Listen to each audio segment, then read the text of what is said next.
تو پھر نیب نے فیصلہ کرنا ہے کہ انہیں گرفتار کرنا ہے، انہیں اشتہاری قرار دینا ہے یا ان کی جائیدادیں ضبط کرنی ہیں۔ اس حوالے سے آپ کو ایک رپورٹ دکھائیے۔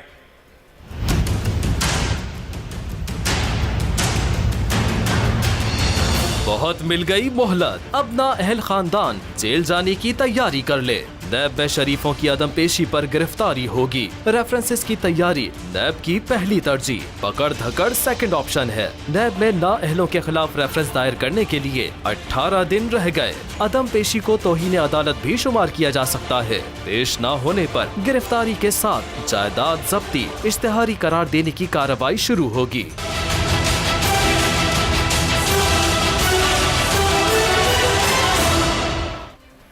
قوم کو لگتا ہے ایسا؟ اس ملک کے اندر جو اس وقت ہو رہا ہے، دو طاقتیں ہیں جن کے درمیان جنگ جاری ہے۔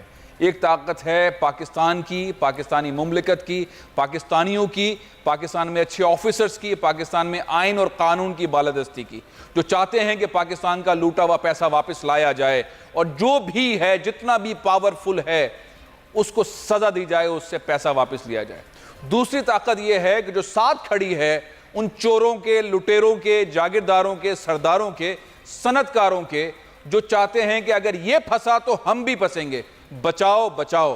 اور احسن اقبال صاحب، میرا خیال یہ ہے کہ اس سائٹ پر کھڑے ہیں، دوسری جانب کھڑے ہیں۔ وزارت داخلہ نے یہ لیٹر جاری کرنا ہے، ای سی ایل کا لیٹر جاری کرنا ہے۔